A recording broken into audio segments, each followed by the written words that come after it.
Thank you, Madam President Roberta, honourable members. Our Europe must be an independent Europe. These words have resonated in the Parliament before.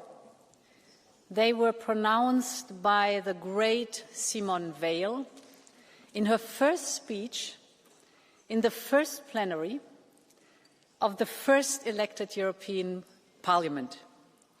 That was almost 50 years ago.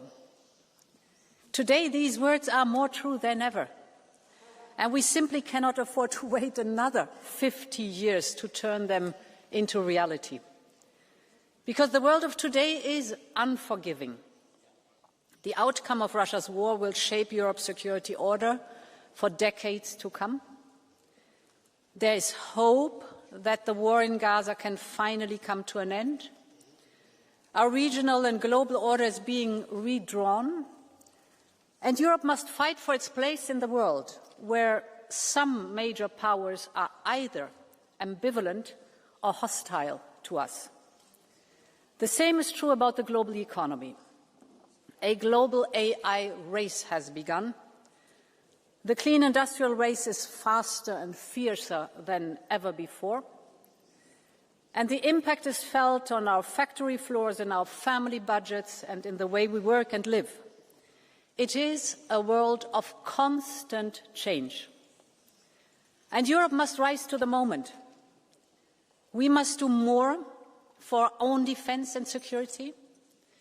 We must take control over the sensitive technologies and energy sources that will power our economies. And we must take responsibility for the kind of society we want to live in. This is the choice we all face. We can either be shaped by the events or claim the freedom and the power to determine our own destiny. And we know what we want to be. We want to be the masters of our own destiny.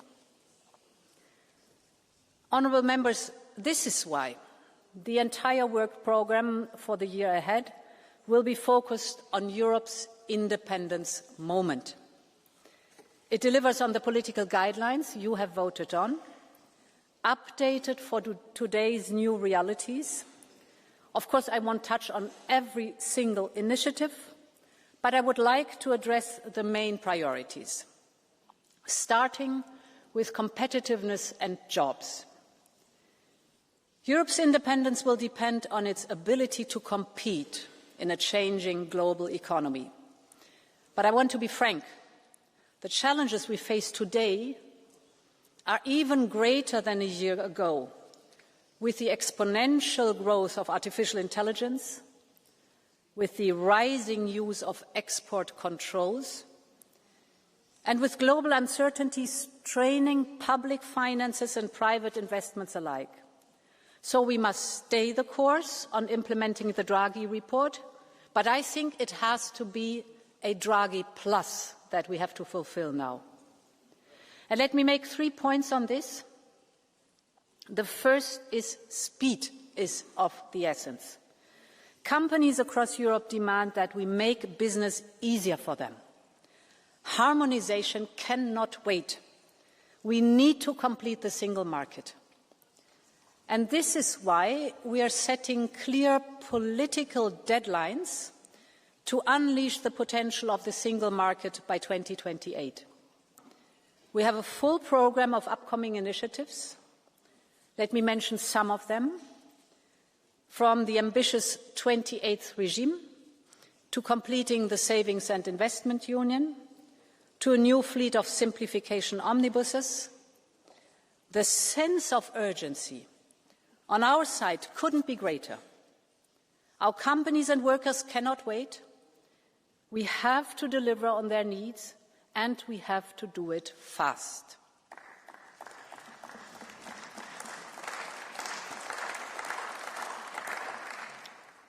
My second point is that we must double down on reducing our dependencies. Just last week, the Association of our Aerospace and Defence Industries issued a stark warning. A new wave of Chinese export controls could disrupt production and increase costs. And I take this warning very seriously. So on one hand, we have to and will keep diversifying our supply chains with new trade deals and new partnerships. But on the other hand, we will place new emphasis on recycling raw materials from scrap or other materials with our Circular Economy Act. Because circularity and recycling goes to the core of European independence. And beyond raw materials, Europe must be in control of the critical technologies that will shape the economy of tomorrow. So in the year ahead, we will propose new initiatives on batteries, on cloud services and AI, on quantum, on advanced materials and much more. These sectors are central to our economic security, but they are also central of keeping and creating good jobs here in Europe. So, strategic industries like these deserve all our support. This is why we will introduce a Made in Europe criteria for sensitive products in public procurement. We will foster lead markets for clean, innovative products, and we will keep protecting our industries from unfair competition. We like competition, but it has to be fair. Like we just did now with the steel safeguards, because the industries and jobs of the future must be here in Europe. And my third point has to do with affordability. How can Europe be competitive if people working full-time cannot make a living? If they cannot afford to live where the good jobs are because they don't find housing? Or if business revenues are eroded by unaffordable energy prices? So affordability is a main subject of this Commission work programme for 2026. With our work on affordable energy, the Affordable Housing Plan, the Small Affordable Electric Cars Initiative, but also, most importantly, the Quality Jobs Act and the Skills and Fair Labour Mobility Package. So across all sectors, my point is the same. Our economy must work for people and businesses alike, and if we modernise the business and the industry and the workplace, we also have to modernise the labour market and the working conditions. Europe must deliver for all of its people. For instance, it must deliver for our farmers and fishers. They work so hard for the quality food we eat, but they are often forced to sell below production costs. This is completely unacceptable. We've discussed it before. Now we're tackling this point in the work programme for 2026 because their hard work must pay off.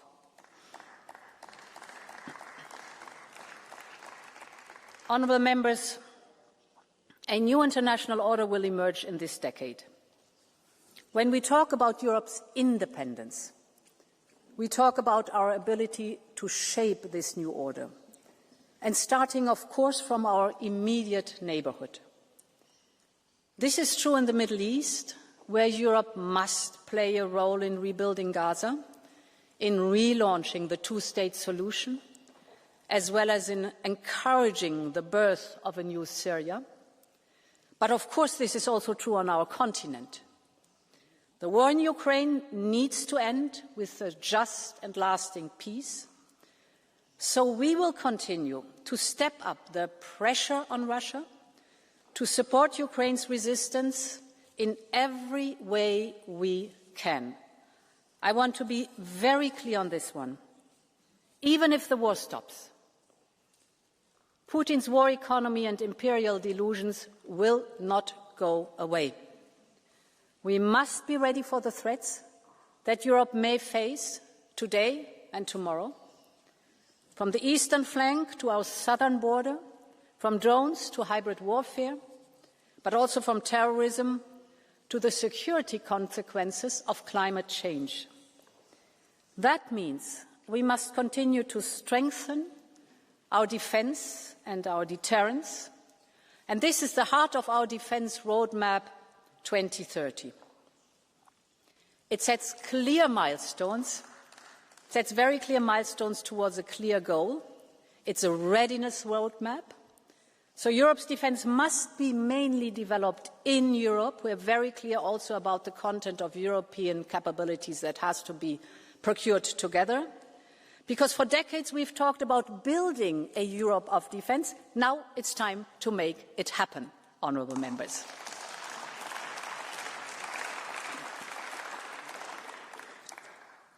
At the heart of our independence is a strong democracy that can provide solutions to people's legitimate concerns.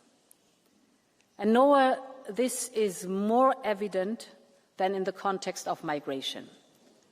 Yes, the number of irregular arrivals continues to decline. That is good. Our policies are working. But there is a sense of frustration among Europeans.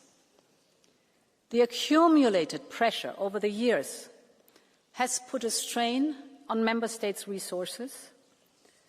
And I want to be very clear that our rules are also very clear. Legal migration is welcome, and we will need more of it. But illegal migration is not, and we cannot tolerate the smugglers and traffickers working against our rules. And there is a feeling that our rules are not always enforced.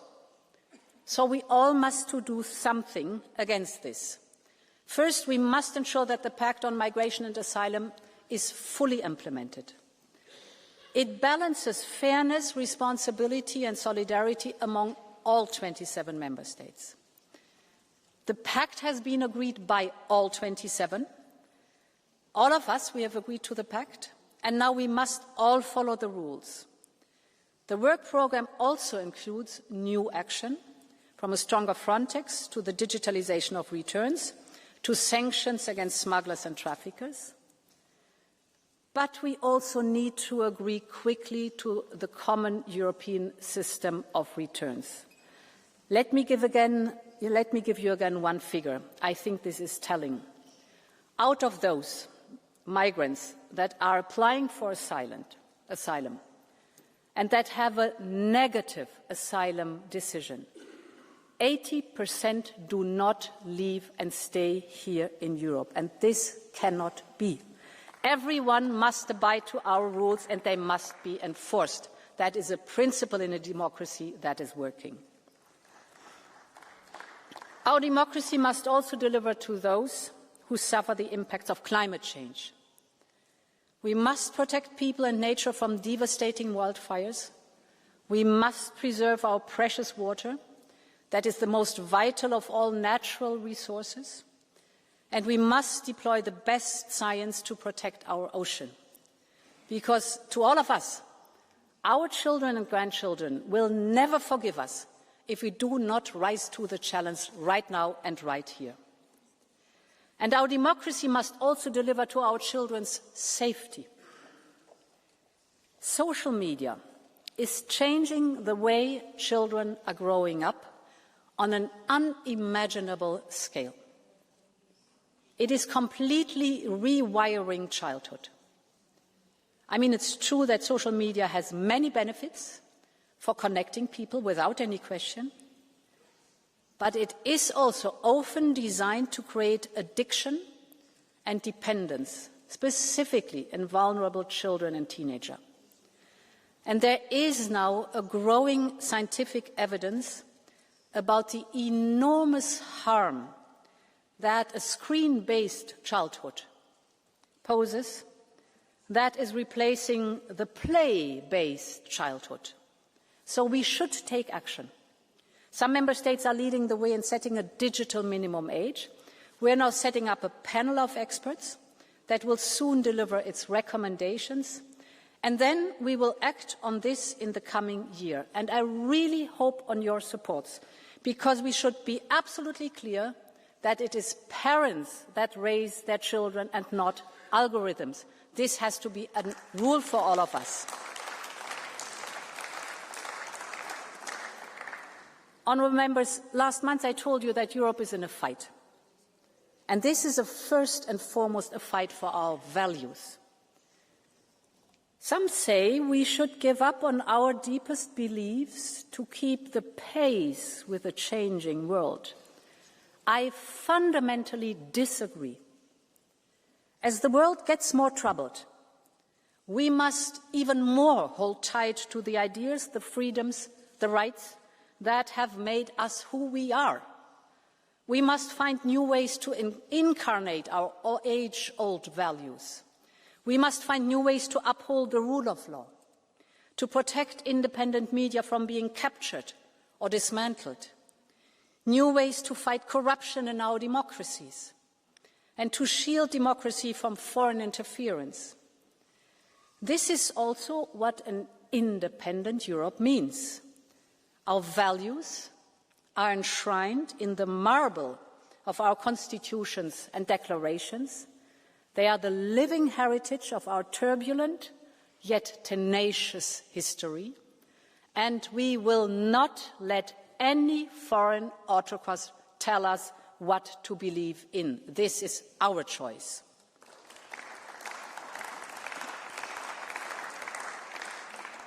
Honourable members, Europe's independence moment is the moment to come together, above and beyond our legitimate differences, of course. And this is my final message to you today. I will always be open to finding common solutions.